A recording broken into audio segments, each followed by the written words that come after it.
Kisah Pelabuhan Bebas Sabang. Melawan dominasi pelabuhan Singapura dan Penang.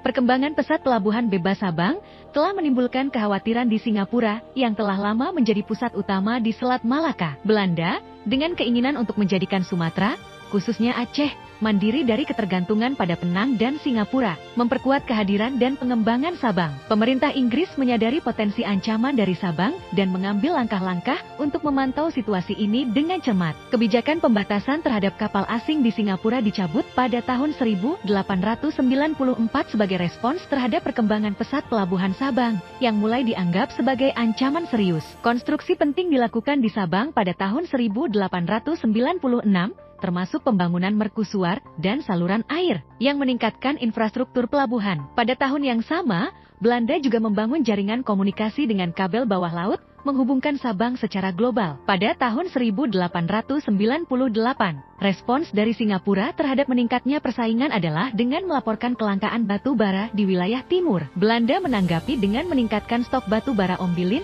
dan menjualnya dengan harga bersaing di Sabang. Pelabuhan Sabang semakin berkembang dari sekadar pelabuhan transit pengisian batu bara menjadi pelabuhan bebas yang signifikan, ditandai dengan pendirian NTTV, Zeehaven dan Colen Station Sabang. Gubernur Aceh, Van Hees, memiliki ambisi untuk menjadikan Sabang sebagai pelabuhan yang dapat bersaing dengan Penang dan Singapura. Meskipun ada penentangan dan skeptisisme terhadap gagasannya, dukungan juga ada dari beberapa pihak yang melihat potensi ekonomi besar Pulau W. Meskipun demikian, perdebatan terus berlanjut mengenai keberhasilan Sabang dalam bersaing dengan pelabuhan lain di wilayah tersebut. Perkembangan Pelabuhan Bebas Sabang menjadi semakin signifikan seiring waktu dengan upaya promosi yang kuat dan pembangunan infrastruktur yang terus-menerus. Pada tahun 1899,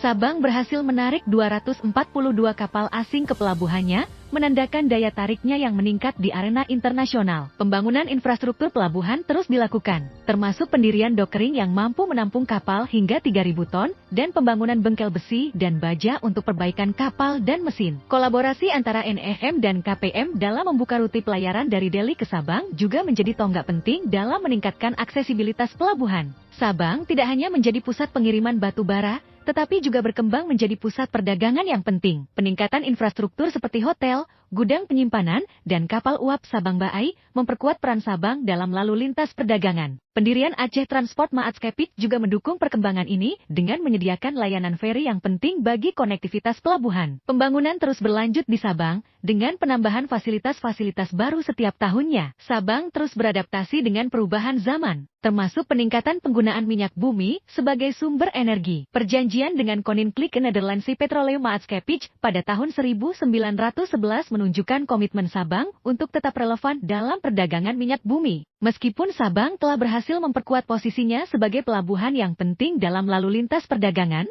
tantangan persaingan dengan Singapura dan Penang tetap ada. Belanda berusaha menjadikan Sumatera mandiri dari ketergantungan pada kedua pelabuhan tersebut, dan Sabang menjadi kunci dalam upaya ini. Meskipun demikian, upaya Sabang untuk mencapai potensi penuhnya sebagai pusat perdagangan regional terus dihadang oleh berbagai tantangan dan ancaman yang muncul.